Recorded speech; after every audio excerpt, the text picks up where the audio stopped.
Oui, ça, Alors oui. c'est parti, Jérusalem. Avec, il est bien coiffé. Il est bien coiffé. Franck Génoso, qui est notre correspondant au Proche-Orient. Alors, il y a un phénomène là-bas. Nous allons aller au sud, du côté de la bande de Gaza. Et là, très au sud, il y a des pêcheurs qui, en ce moment, on va dire depuis plusieurs semaines, sont en train de pêcher, mais alors des bestiaux tellement gros qu'ils les appellent les diables de la Méditerranée. C'est ça, Franck? Oui, bonjour Thomas, exactement. C'est le surnom donné à des raies géantes qui croisent au large des côtes de Gaza et vous l'avez dit, qui sont actuellement remontées certains jours par centaines par les pêcheurs palestiniens. Alors cela pourrait tout avoir de la pêche miraculeuse en quelque sorte dans ce territoire, un des plus pauvres du Proche-Orient. Mais le problème, eh bien, c'est que ces diables de Méditerranée sont une espèce protégée, une espèce en voie d'extinction, comme vous allez le comprendre dans ce sujet préparé pour vous ce matin avec Septan Bandian. À première vue, cela ressemble à une pêche miraculeuse. Un petit trésor pour ces hommes qui vivent de la mer. Plusieurs raies gigantesques, prises dans les filets au large et ramenées jusque sur les côtes de Gaza. Les poissons géants ne s'aventurent pas chaque année dans la région, mais depuis 2 mois, c'est par centaines que les pêcheurs les remontent à la surface. On en pêche depuis plusieurs semaines.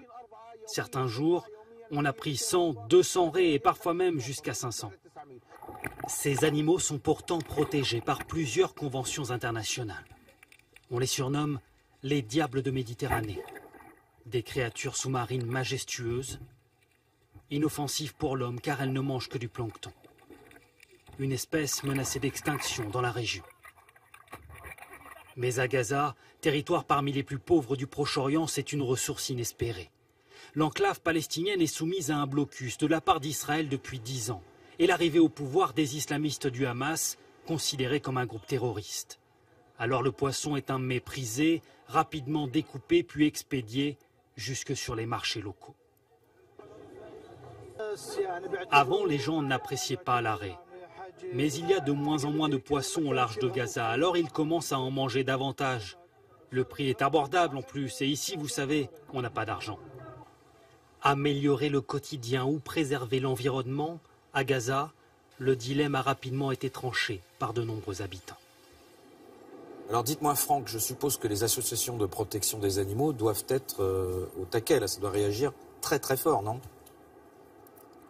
Ouais, elles sont absolument catastrophées, d'abord car il y a de moins en moins de diables de Méditerranée, vous l'avez compris, et aussi parce qu'ils estiment que s'il y a autant de poissons, autant de raies au large de Gaza, c'est très probablement parce que c'est une zone de reproduction. Alors paradoxalement, cette situation pourrait être liée à un geste de bonne volonté de la part des autorités israéliennes qui ont élargi il y a quelques mois la zone de pêche au large de Gaza de 11 à 16 km, justement pour permettre aux pêcheurs gazaouis, aux pêcheurs palestiniens de ramasser davantage de poissons. Alors faut-il revenir sur cette décision? C'est évidemment un dilemme extrêmement difficile à trancher, car vous l'avez vu, ces poissons sont extrêmement appréciés et bien vendus sur les marchés de Gaza. Mais ce qui est sûr, c'est que les experts estiment que si rien n'est fait, les diables de mer méditerranéens pourraient tout simplement avoir disparu d'ici environ 15 ans.